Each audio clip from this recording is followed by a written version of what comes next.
Hello, everybody, and welcome to another episode of Connect Conversations. Today's conversation is all about installation and startup, and it's brought to you by a part of MOBIUS Connect's ongoing YouTube series, Connect Conversations. I'm Kim Fugger, the manager of MOBIUS Connect, and I will be your moderator for today's session.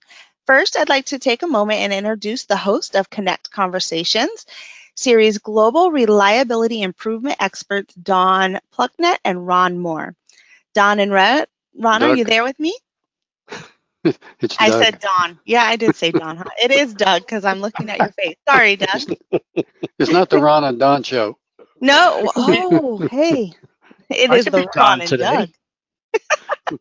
Okay, let's see Sorry, if we go get more ahead. viewers. No, you're good. Guys, I am so sorry, Doug, on that. And before I pass the microphone over to you guys, I just want to encourage our audience here today, submit your questions anytime during the webinar into the question panel of your GoToWebinar screen. And Doug and Ron will be more than happy to answer your questions throughout our time here today. Your questions will be aired anonymously, so no need to worry about getting called out directly. If we don't get to all the questions today, Ron and Doug will follow up in an email after the webinar. But Doug and Ron are here to provide their advice and perspectives from their years and experiences and are here to help you. All right, Doug and Ron, I'm going to go ahead and pass things over to you. All right. Doug, you want to start? Sure. How you doing today, Ron? I'm doing fine. All good. Yeah. Things going well, huh? Yep. Beautiful. All right. So today we're going to talk about installation and startup. And in our last webinar or podcast, we did talk about this or pass by it briefly with a couple of subjects. But this really is important when it comes to maintenance and reliability. Installation especially. Last podcast we talked about the importance of reliability and design. Today we're going to talk about how it's important at the installation phase and startup phase to be doing some things to help ensure that down the road you end up with the designed reliability or inherent designed reliability of your asset by doing some smart things in terms of design and installation. So Ron and I both have quite a bit of experience with this through the years. And Ron, I'm going to pass to you to say, all right, where should people start? You know, once they have that design and then they're starting to think about installing, what are some of the important things that they should be looking at?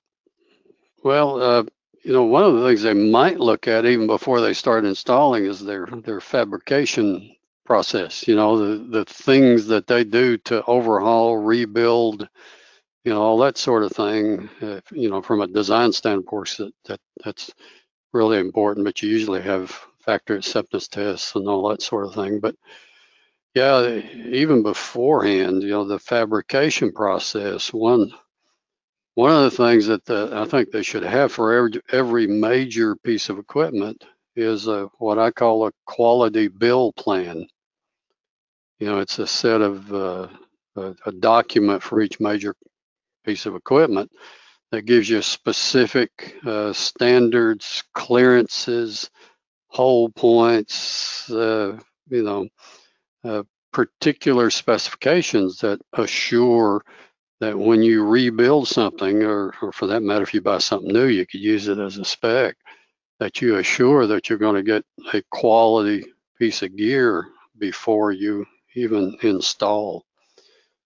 And so that's one of the things that sometimes is missed. I mean, sometimes it might be a 10-page. I've seen 25-page documents that define all that. And plus, they have hole points at particular junctures where you stop and validate that everything you've done to that point is all good. One of the things I wanted to mention before we even get to the installation startup process is, Doug, you've done a lot of studies on, RCM type studies where you look at failure curves, with conditional probability of failure over time. And in most of those studies, you'll find that about 2/3 of the equipment has has an infant mortality pattern to it. That is, you know, 2/3 of your equipment you can expect to induce defects or fail and during that infant mortality period, which will vary from one equipment to another. Might be a year for a transformer, might be a day for a pump. So I'll turn it back to you. You care to comment on some of those studies about the risk of infant mortality failures? Yeah, and that's one of the misconceptions of the infant mortality curve is people think it's instantaneous. And I tell them, no. It's what life expectancy should you get from that component, right?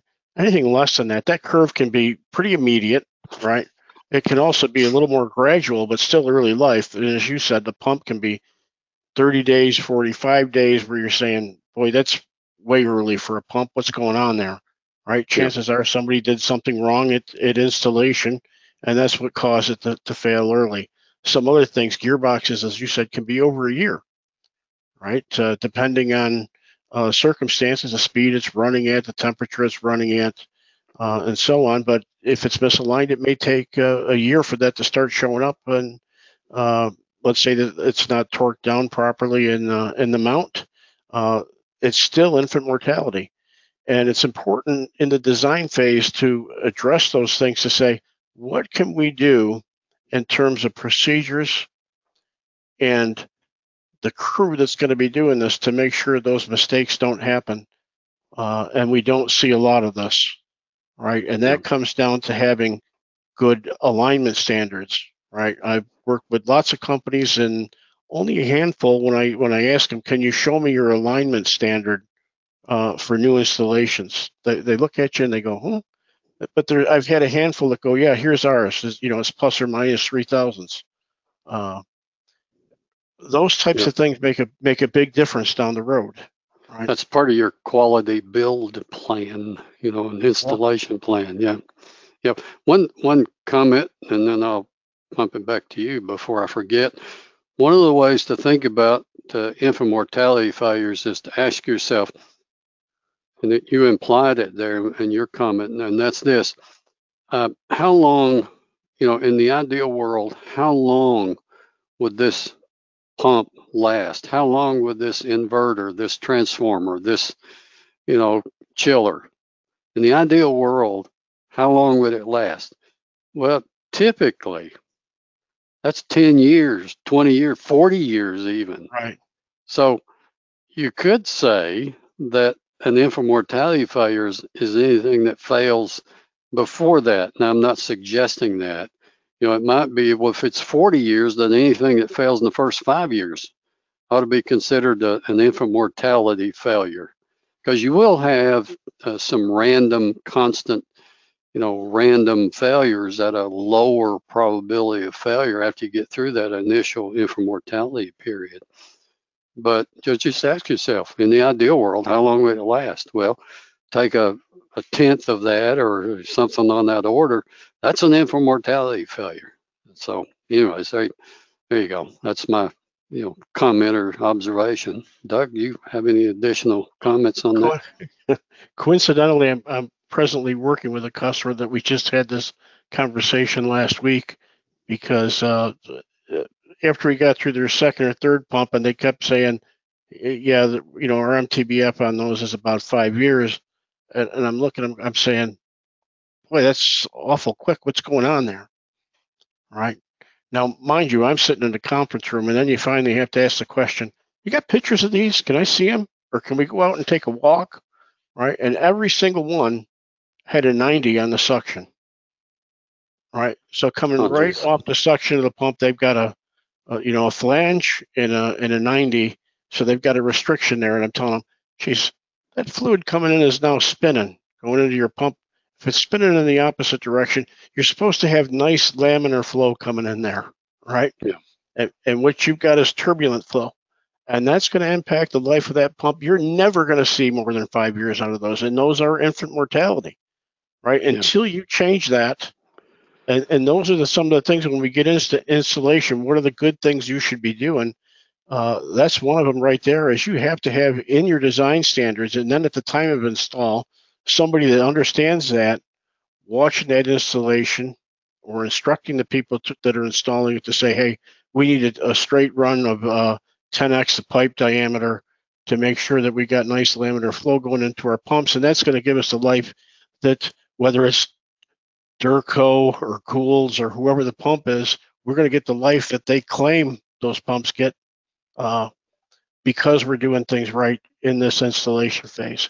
If you don't do it right in installation, you're going to live with it as long as you have that system now, that asset. Yeah. Well, that was, just a flashback. That was one of the requirements. I used to work on nuclear subs, design of the SAG Trident. And one of the requirements was you had to have 10 diameters of straight pipe going into the suction side of the pump. And if you couldn't do that for some, space constriction, you had to build a special, section of pipe that had flow straighteners in it, so that when it hit that pump, it was laminar flow. So anyways, that's just a particular detail and there are lots of details on all this stuff. And you mentioned it earlier, precision alignment and balancing, precision, clean quality lubricants, all that sort of thing, precision power even. And, precision motor standards and fabrications where your impedance imbalance is less than 3, 4, 5%. So those are all things that have to be taken into account. I think in the design, but also when you're doing your installation and startup. So one of the, I've got a list of data here that I picked up from various and sundry folks over the years. I just want to read this and then we can comment on it. Roman Haas reported a few years back that you're 7 to 17 times more likely to introduce defects during startup than normal operation. BP reported that incidents are 10 times more likely during startup. The chemical industry as a whole reported that process safety incidents are 5 times more likely during startup. 50% of forced outages in power stations occur less than 1 week after a maintenance shutdown. New equipment can have twice the number of infant mortality defects as existing equipment. So you say, well, that's new, it's good. Well, not unless you've validated that it's good, that you've got specifications, standards, installation procedures that assure the quality of that installation. So, here's an interesting one. I don't know if I picked this up from you. Let's see, this may be you, Doug. Companies without apprenticeship programs have 5 times the installation startup defects as those with programs. Imagine that. Is that you? I'm not sure if it is. I know I've written a lot about the value of apprentice programs, but I would take a good guess that yes, it was something from what I've written. Yeah, it's you. You ought to know what you've written. I've written a bit, as you have. I don't know what I've written, so last comment: 92% of rotating machinery is reported to have defects at startup that result in premature failure. Now, that doesn't mean necessarily that it fails straight away, in the first month or two. But again, let's go back to that first question I asked, and that's, in the ideal world, how long would it last? 10 years? Well, if it fails after 5, that's a premature failure. Yeah. So I would imagine that, there's a lot of opportunity for introducing defects or introducing things during the initial phase of the installation startup that would induce those defects to give you premature failures. So anyways, that's just some data that I picked up over the years from guys like Doug and others. So let me float it back to you, Doug. All right. So when it comes down to this time of installation, and I know we talked briefly about this again in the design phase, it is highly important that you have some of your maintenance folks involved with this installation process, monitoring what's going on with your contractor or the construction company that's doing the installation, because they want to be looking for a number of things. Number one, right? And when I first say this, I sometimes get people looking at me kind of crazy. I wanted to make sure that they're out there saying, are these guys using torque wrenches on the job? Not only that, I want them to go around, not to all the flanges, just a sample of them, and verify bolts have been properly torqued, right? I want them looking at the alignment of flanges, making sure, oh, they're nice and parallel all the way around, right? So we got good space in between there to get a gasket in, that we haven't got to push them or pull them, right? Or pull on them. All those things have to be done. Looking at maintainability. How are we going to get this pump, motor, gearbox, large valve, right? If it needs to be maintained or removed, how are we going to get it out of there, right? Have we looked at those types of things? Because sometimes those are missed during the design phase, right? Do we need an overhead trolley so that we can hook a chain follower come along up to make these things come out easy, right? You briefly said well, early on here today, what's the proper spacing between things, right? You have to be able to work. I recently posted a picture on LinkedIn that got, I want to say it's 20,000 views and over 100 comments of a pipe flange where some electricians have cut into the flange, flanges to be able to fit their case fitting in there, right? And they're both up tight to a wall. You look at it and go, what in the world were they thinking, right? Stuff like that, it should never happen in the first place, right? And that's one of those things. And my comment was, geez, I don't think if somebody that went through an apprentice program would do that. So that's probably not 100% true. People do some really stupid things from time to time, but people that have been through those programs are more likely to speak up to say, what in the world do you think you're doing there? Stop that right now. You came through the wall. I don't care what the print said. Where you came through the wall, we have interference here.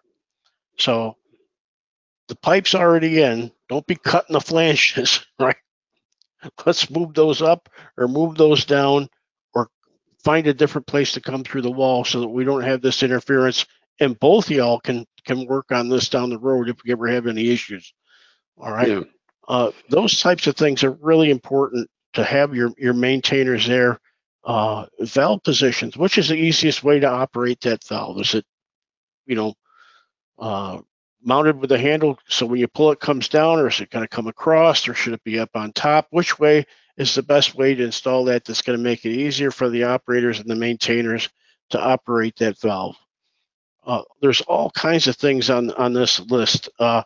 Proper wiring labels, labeling of equipment, labeling of sample valves, and all those types of things, so that when it comes time to start up, we don't have those incidents that you talked about and those few line items that you read. We need to make sure that things have been done properly. And the best way to do that, and I said maintainers, I would also have an operator involved in that, right? At that installation, because they're the people ultimately that are going to be running this equipment. So where's the best place for the field disconnect, right? That makes sense, that somebody doesn't have to go searching for it, right? Yeah. Again, labeling, make sure it's labeled properly.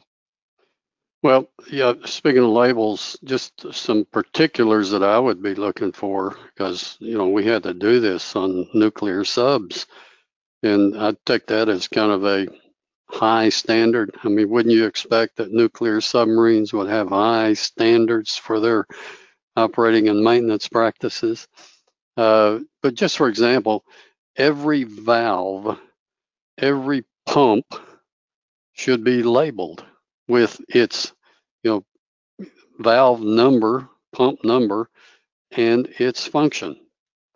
That way, if, among other things, I'll come back to some other things in just a minute. That way, if the operator comes out in the middle of the night at 2 o'clock in the morning after, not having slept during the day, and is tired and sleepy, and none of that's labeled, how do they know? Are they going to guess? Well, of course they are. So, or if they don't, they may go back and get a diagram, then they have to search and hunt, and then they may still get it wrong. So, and piping should have flow arrows with function. Yep. You got to make it easy for guys to do the right thing. Electrical cabinets ought to have, the cabinet name, number, and so on, and the function on it. I mean, you're an electrical guy. You want to make it easy for guys to do the right thing, not make it easy for them to do something wrong when therefore you have an accident. So all that stuff needs to be properly labeled and color coded and functionally identified and so on to make it easy for folks to do the right thing. Back to you. Going along with your labeling, this is one that I, again, just spoke with a customer about because they were talking about in our RCM relief valves. I said, is your relief valve married to the flange that it's mounted on? And they gave me a kind of look. I said, well, your relief valve has a tag number on it, correct? And they said, yeah. I said, so the flange it mounts to, does that flange have the same tag number on it? No. I said, well, it oughta. And they said, well, why is that? I said, because I'm looking at your drawing here. You got 6 4-inch relief valves on this particular process that we're looking at. How do I know that the one that's rated for 150 pounds isn't getting put on the one that's rated for 450 pounds? Other than the fact they got 2 different pressures. Unless the person knows that system inside and out, they're not going to know that. So not only do you have the valve number, but label that flange that it's supposed to be married to. That way that eliminates that mistake. And that came from one of our incidents that we had at Eastman Kodak Company. And somebody put that in as a suggestion and was paid quite well on it because it was something that went plant-wide. It makes sense once you realize that could happen. And you hope that what happens is somebody puts the lower rated valve on the place for the higher rated one, and you end up having a spill. Because worse than that is the high rated one being put on the lower pressure one, and you end up blowing it up before the relief valve opens. So, yeah, a good practice, and again, during installation, that's the time to do that. Have somebody that understands that system, knows the drawing, make sure that valve gets put on the right flange, and make sure the flange gets labeled properly. Yeah, some of the other things that you probably ought to do, and then I want to touch briefly on just a little bit about startup procedures, a little bit about operating procedures. But anyways, one of the things that we used to have to do is that the concentricity, the center line of the pipe against the center line of the pump, or the center line of 2 pipes coming together, they had to be within a certain tolerance, a fairly tight tolerance. And the flange face fit-ups had to be parallel within a very tight tolerance. And the flange fit-up itself had to be within a certain distance in order to be able to properly install a gasket. And the gasket, this flange surface had to be a particular style and quality, with a particular surface finish. And the gasket had to be a particular, type. And then the compression on the gasket had to be to a particular standard. In fact, sometimes they used feeler gauges to judge the compression on the gasket as opposed to a torque wrench. And the sequencing on the nuts has to be similar to what you would do on a tire on your car.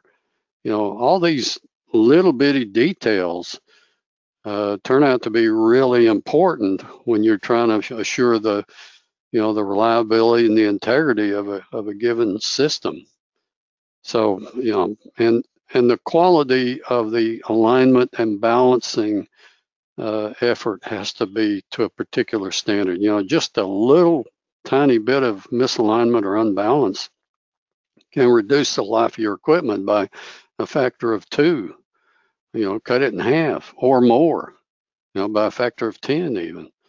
So all these little bitty things, the craftsmen have to be taught, why that is, how to do it, and be supplied with the right tools for doing it. So anyways, any other comments on that, Doug? Yeah, when it comes to startup, this important things that I always think about, this is a checklist type thing.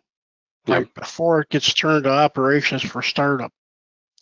Has it been lubricated? Is it the right lubrication? Right? Are the valves in the correct position? Positions for local disconnects. There's all kinds of things that we have on this checklist to say, all right, now we're ready to turn over to production. We're going to go through a startup, and there's going to be a procedure for that. But we verified these things beforehand. When we get into pumps, is there liquid? Has it been primed? Right? Because some people will say, well, wait, I said, at some point or another, you got to get liquid in there before you tell the operator, push the button and start it. Well, and there's a seal flow on some pumps. Yeah. Otherwise, you're going to smoke the seal. Yeah, all that is just, it's easy to screw up because there's 1,000 things you got to do right, and all it takes is one thing wrong to really mess you over. So attention to detail is really, really critical. Another comment on startup procedures is, I think you should walk through those startup procedures, in your mind, and don't start it up until you've walked through the process of starting it, and then asking yourself along the way, is it okay to do this next step? Have I got everything ready? Is it okay to do this next step? Have I got everything ready? And so on. I've actually conducted, reviews of startup procedures with an operator, and I've said, okay, show me I've got the procedure in my hand, okay? And I'll tell him, okay, show me what you do here to start this process up. And he'll, well, first thing we do is this, second thing we do is that, and third thing, and so on. And I'll say, well, wait a minute, that's not in here. He looks at me and says, well, everybody knows that. Well, who's everybody? I'm not everybody. I wouldn't know it. And if I'm a green operator and just got hired and went through the basic training and now they put me on this thing, I wouldn't know it. Okay, well, all right, we'll put that in there. Okay, go ahead. And then he'll go to the next step and so on. And somewhere in there, he'll do something and I'll say, well, is that what this says? And he'll look at it and he says, no. Well, we changed that last week. So, but we know what to do. Okay, well, not everybody may know what to do. And so when you actually do what amounts to an audit or an assessment or review of some of these startup procedures, it turns out they're missing steps. Some steps are pretty ambiguous. Some steps allow you to do things, maybe not the way you thought they were going to be done.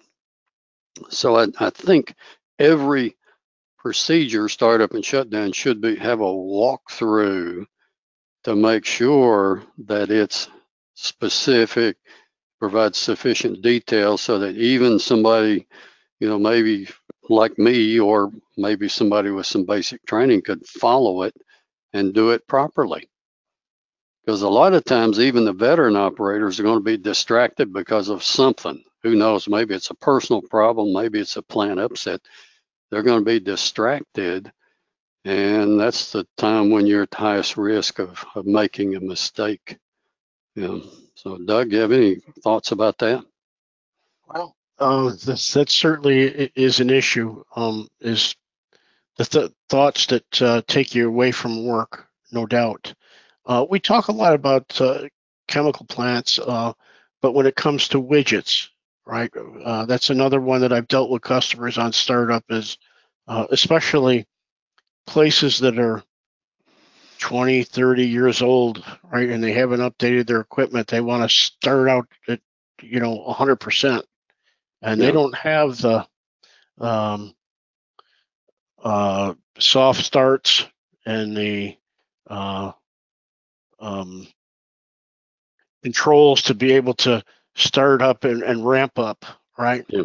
Right. And I tell them, geez, if you're in that situation, take each step of the process and run 10, 15, 20 to make sure it can do that. Then go to the next piece, run 10, 15, or 20, and then check the timing between the two, right? So there's always that want to be able to say, just press the button and go. And I wish in those plants that could happen, but they're the ones that really struggle with, it might take them sometimes an hour or more to get up and get running and not have interruptions, right?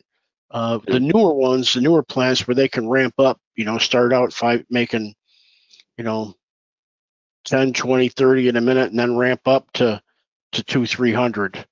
It's a little bit easier for them. So those types of procedures on the older stuff are extremely important. And then on the newer stuff, it's even, you should be able to program in for that to happen at that ramp speed. Inevitably, what I'm seeing now with those are people jumping around that and saying, okay, we went from 10 to 100, good, let's go to 600 right away. And they'll manually bypass that. And you tell them, okay, we put that in for a reason, right? So that you could start to see, where's my trouble, right? Is it really with this step of the process, or was it 3 of them back, 3 steps back that was really your cause? So, yeah.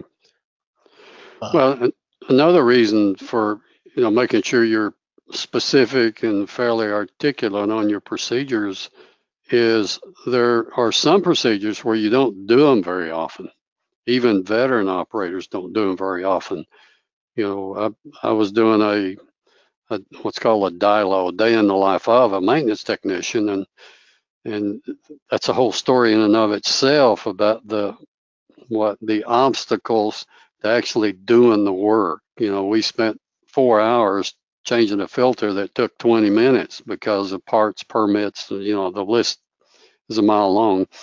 But anyways, when we had finally finished, we called the operator back to start up this, it was a cold mill, a ball mill, and called him back to start it up, and we'd make sure the filter was working properly and all that. And so he goes to start it up, and he does a few things, and hits a button, and it goes, And he says, huh. Well, I guess I better go back and review the procedure for starting this up. And I thought, yeah, that sounds like a good idea. He said I hadn't done it in 6 months. And I said, okay, sounds like a good idea. And I don't remember exactly now, but he had failed to open or shut a valve. And because of that failure, the machine had tripped when it tried to start up. So fortunately, it didn't do any damage to anything. It just, fortunately, the system was designed to shut down and prevent that. But some aren't. And if you don't get it right, if you haven't done something in a while, you better have a procedure that's fairly specific to the task at hand. So let's see, we got a question here. Any thoughts on resources to develop an apprenticeship program within a company? Good examples of industry leaders with apprenticeship programs in place. Doug, you'd be more familiar with that probably than me. All right. You've been through it. I think that maybe 2, 3 years ago, I wrote a piece on Mosaic down in Florida that started an apprenticeship program with their local community college. And that was one of the ways in terms of being able to get it started and have those resources. There was money that they applied through their state to help with that. All right. And then they applied resources in terms of getting themselves some old pumps and gearboxes and things to be able to make a hands-on shop within that community college for that program so that they could do things, precision alignment, torquing, balancing, welding, soldering, putting together control panels and stuff like that. So that's probably the way, in terms of cost effectiveness, it was good. Internally, the programs that I went through 40 years ago, companies like Kodak funded that on their own, because they understood the value of having people that were trained and mentored by people that had been through such a program. So that would be my number one recommendation, is to say, talk with some of those companies that have done that. In Rochester, New York, our local community college, MCC, or Monroe Community College, has one that feeds several companies. My brother has sent his apprentices through there, or hired apprentices from there. And it's certainly a valuable resource. If you can't afford to do it internally as your own company, go to your community college and talk with them. Find community colleges that have them, to say, all right, how is it funded? How did it get started? Those are the people that can better answer those questions than I can. Yeah. I want to make sure that there wasn't a question above that, because we've been yakking away. Oh, was there? Yes, there is. Well, I had Work one comment calibration. about Go ahead. apprenticeship programs. A lot of folks out there will say, and in fact, I think this happened several years back. They essentially decimated their apprenticeship program because it was too expensive. And well, you got the data that says without apprenticeship programs, you have 5 times more defects and failures without them. Well, how expensive was that? And somebody said, I think I was in my 20s, so it must have been 50 years ago. Somebody said, and it just stuck with me, if you think education is expensive, try ignorance. and No and doubt. that just stuck with me. And ever since then, I've always used that phrase to try to convince people to do that. And another company, they were fussing about having to put people through an apprenticeship program, and then some company down the street would steal them, in effect, offer them a little more money and pinch them, take them away.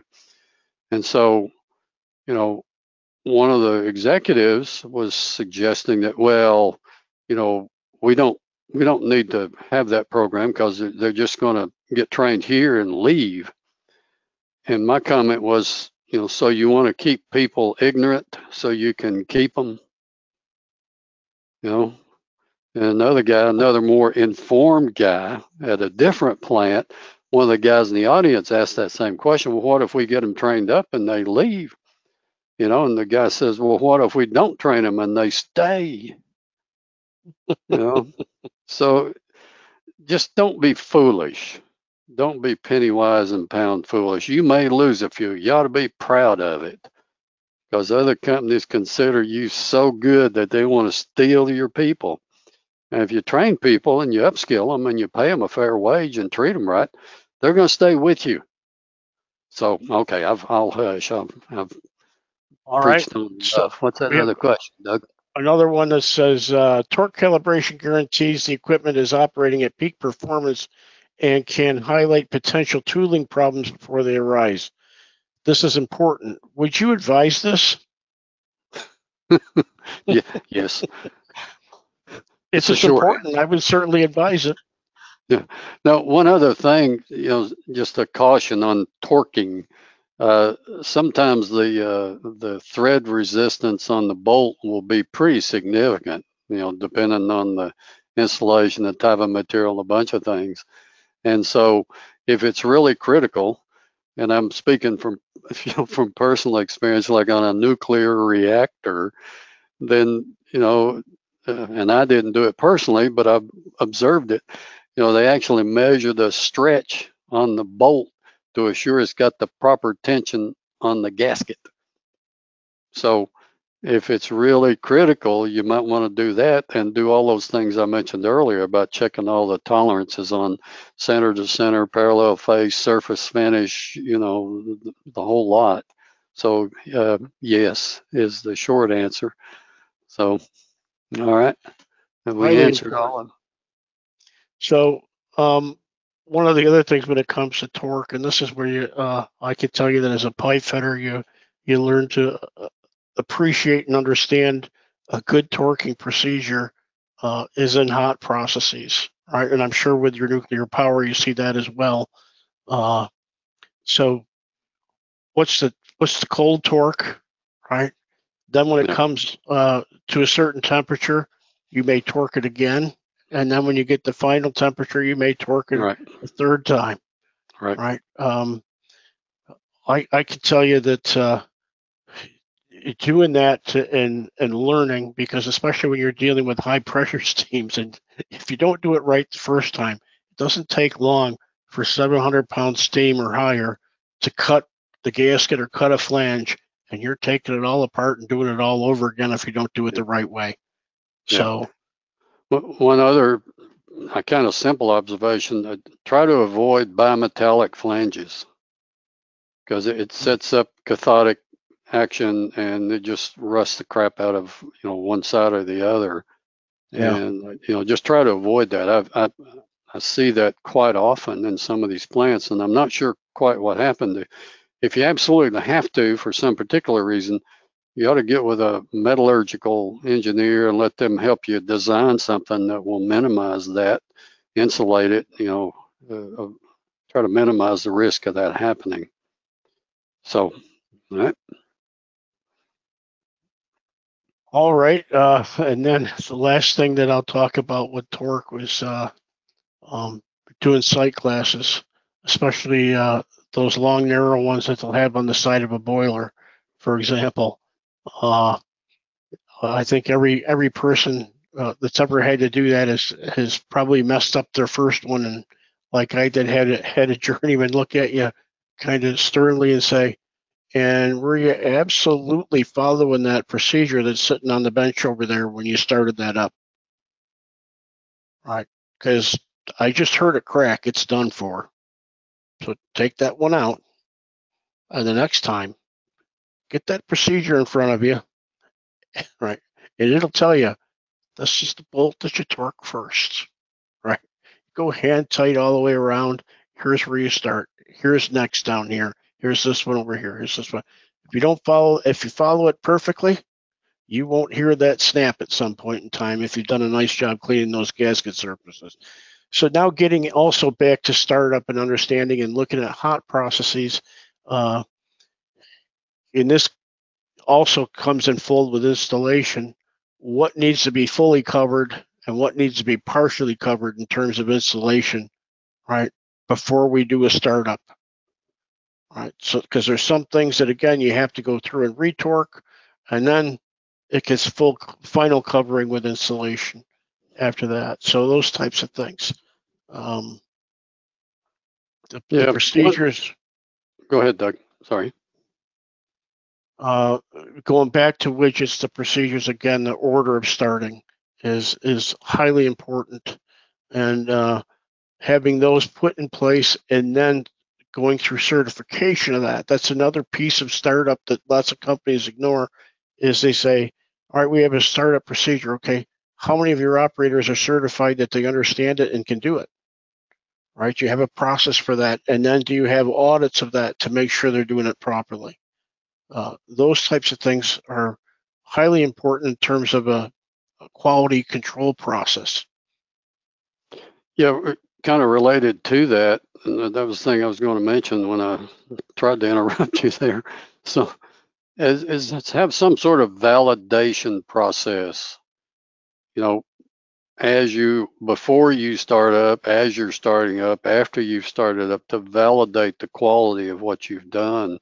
And that might be checking the vibration levels at various, frequencies to assure you've got proper alignment and balancing, proper gear mesh, alignment, all that sort of thing. That you've got good cross-phase impedance on your motors, so they're going to last a long time. Doug, you might have other things that you've got proper oil quality. You might have other things on the electrical side. I tend to think mechanical, and electrical is Pressures, something you guys did temperatures, for me. yeah, pressure, temperature, flow, amp draw, all those things are important. And how long did it take to get to normal operating condition, right?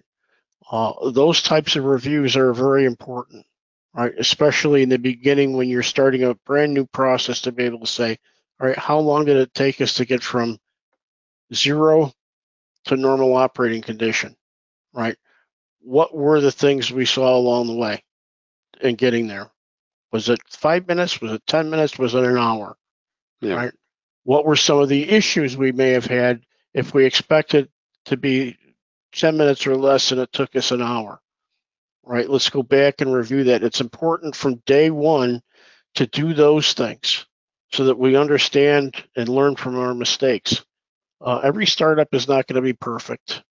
And it's important that you take that time each day or each time you have a startup to say what went right, what went wrong, what can we improve on, what needs to be changed. Yeah. Yeah. Just, kind of maybe summarizing or wrapping this up, Doug, unless you've got some other additional detailed comments. Just, attention to detail to minimize the risk of defects and failures and assure long equipment life and all that sort of thing. Attention to detail is just paramount. And if you recall, just the RCM curves, 2/3 of equipment out there exhibits this mortality failure pattern, which means there's an incredible amount of opportunity out there to improve this. So, walk through in your mind or literally at the machine the process you're going through and see what steps are critical to you and what are the things you need to do to assure a precision, installation, fabrication, installation, and startup, and what process are you going to use to validate the quality of all that. And so the attention to detail is well, sometimes it's kind of mind-numbing, but it's essential that you do this if you want to minimize the risk of failures. Okay, Ron, we have another question. No. Since there was a discussion around precision install to avoid premature failures due to installation defects, thoughts on precision and optimized PM task to minimize maintenance-induced failures? We're designing with online condition monitoring in mind. I think both of those things are important, right? Yeah. Number one, with PMs, does it apply, right? Is this a wear-based item that's hopefully is measurable, so we can measure the wear that's going on, whether it's corrosion, erosion,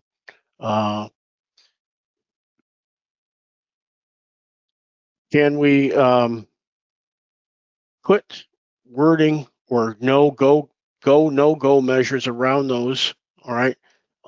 If it's not measurable, then what can we do in terms of qualitative wording so that everybody that does it understands exactly what we're looking for, right? One of the things I use on that is it's good practice to have a PM for electric door gaskets, right, such as on a starter.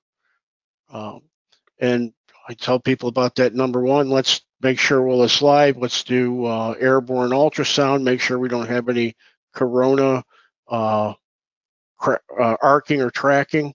Once we do that, we can then power down, right? I want to look at that gasket. The gasket should be pliable.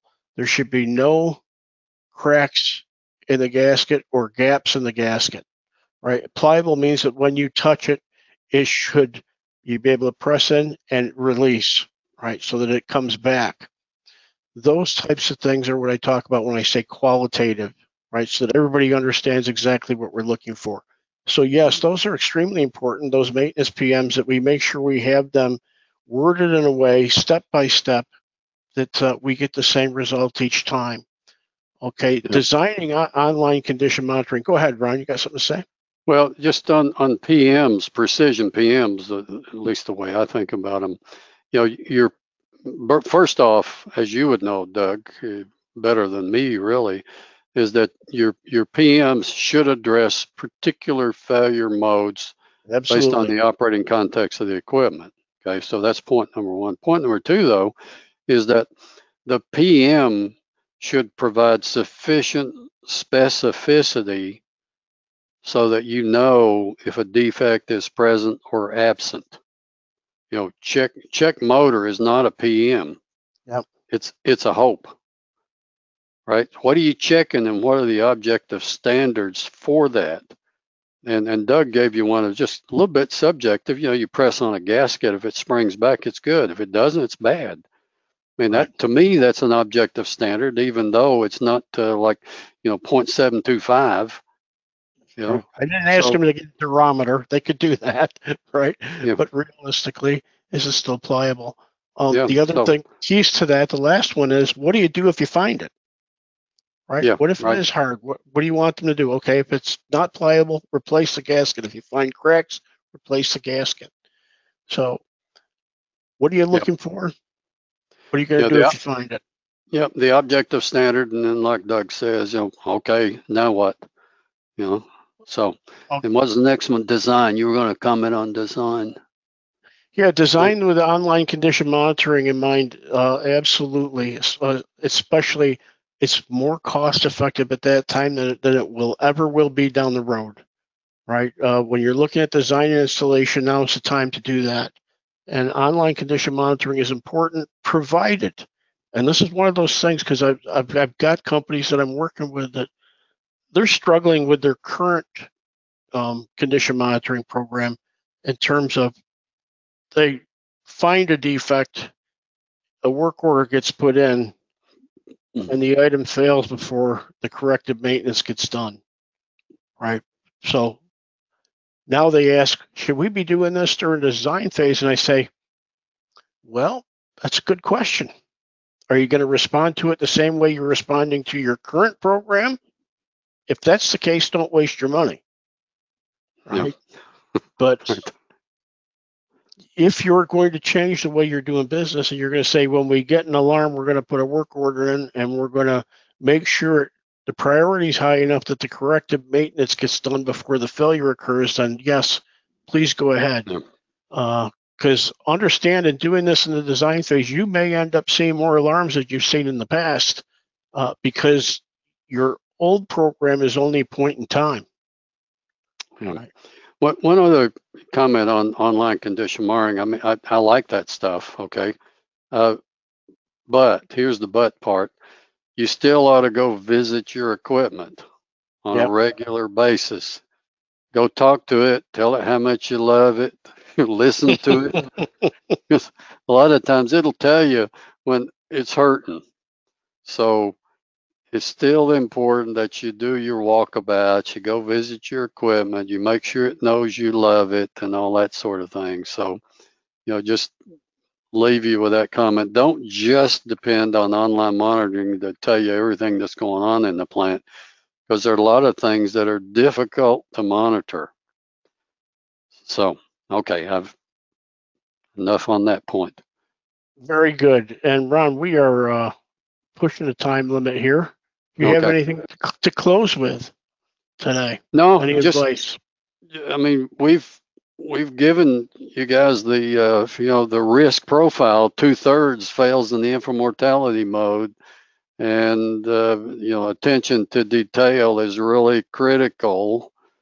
And so if you can, in quality build plans, installation procedures that are reviewed, startup procedures that are reviewed and validated, and then some sort of commissioning process. If you do all that right, you're going to minimize, the defects induced. So just repeat what we said from the beginning. It's kind of the old Army thing. Tell them what you're going to tell them, and tell them what you told them. All right. And the only thing that I have to add to that is make sure you have those reviews after the equipment's been installed and it's been started. Take the time to review what went right, what went wrong, and learn. Yeah. Right. Don't make the same mistakes over and over again. So that's the best point in time to be able to say, what went wrong? What do we need to change? how can we do it different next time to make sure that we get a much better result. Right. Okay. All right, guys. Well, we've wasted another hour of your time, so thank you for joining us. Yes, thank you so much, Doug and Ron. And just one comment I want to share from one of our attendees. They just said, a great presentation, you guys, and your experience is really an asset to them. So we really appreciate all the time and dedication you've put into Connect Conversations, is just opening this up for a forum. Great questions came in, and for any of you who didn't get your questions answered, I'll make sure to share them with Ron and Doug after this. Thank you to our wonderful audience for joining us here today, too. And just as a quick reminder, you can see all the past episodes of Connect Conversations on YouTube, and we will share the link to subscribe to our YouTube channel in an email following this webinar. Be on the lookout. Our new episodes typically air every other Tuesday at 2 p.m. And if you're interested in engaging with other industry professionals, would like to hear a little bit more about Ron and Doug, and participate in the industry's live feed and forums on MOBIUS Connect, please visit www.mobiusconnect.com to create your free profile, and be sure to follow us at MOBIUS Connect on all of your social medias. And if you have any questions at all, you can email our MOBIUS Connect team at info@mobiusconnect.com. Thanks again for joining us. Have a great day. Please stay safe, and we will see you next time.